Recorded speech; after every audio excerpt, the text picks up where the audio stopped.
দিনটা ছিল মৌনী অমাবস্যা। আজ মায়ের পুজোতে গেলাম সবাই মিলে। মাকে দেখে খুব সুন্দর লাগছিল। আমাদের মায়ের নাম মা ভবতারিণী মা। আমাদের মন্দিরে বাংলাতে নাম গোত্র দিয়ে পুজো করা হয়, খুবই ভালো লাগে। দেখো মায়ের কত সুন্দর আয়োজন। এখানে ফল প্রসাদ রাখা ছিল, এদিকে মায়ের অন্নভোগও রাখা ছিল।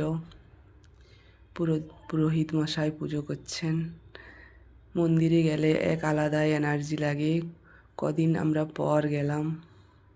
মাকে আজ খুব সুন্দর সাজানো হয়েছিল, খুব সুন্দর লাগছিল মাকে দেখতে। পুজো হয়ে গেল, এরপরে হবন হবে। এই যে হবন হচ্ছে, বেলপাতাতে হবন কুণ্ড প্রথমে ঠিকমতো জ্বলছিল না, তারপরে এত সুন্দর জ্বলে গেছিলো, খুবই সুন্দর।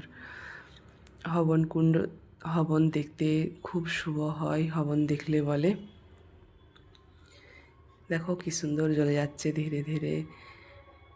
সবাই হবনে দিচ্ছিল, কিন্তু আমি খেয়ে নিয়েছিলাম, তাই আমি পেছানে বসেছিলাম। কি সুন্দর জ্বলে গেছিলো। এরপরে প্রসাদ দেওয়া হবে, সেখানে চলে গেলাম। সব দিদিভাইদের সাথে হাতে হাত মিলিয়ে প্রসাদ দিয়ে দিলাম।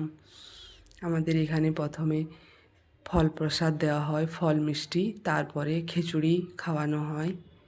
এই যে সবাইকার সাথে ফলগুলো সব গুছিয়ে প্লেটে প্লেটে সাজিয়ে তারপরে সবাইকে দিয়ে দেবো। এবারে এখানেও হবন কুণ্ড বাস নেমে গেল। এগুলো সব পরিষ্কার করা হবে। মন্দির পরিষ্কার করে আমরা সবাই বাড়ি যাই।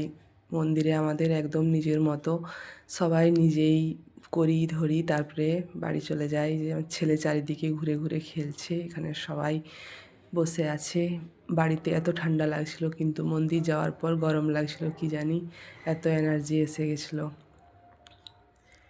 মায়ের মুখ কি সুন্দর লাগছিল কালকে, মাকে খুব সুন্দর সাজানো হয়েছিল। চারিদিকে ওই সাইডে মায়ের বিছানাপত্র রেডি করা আছে।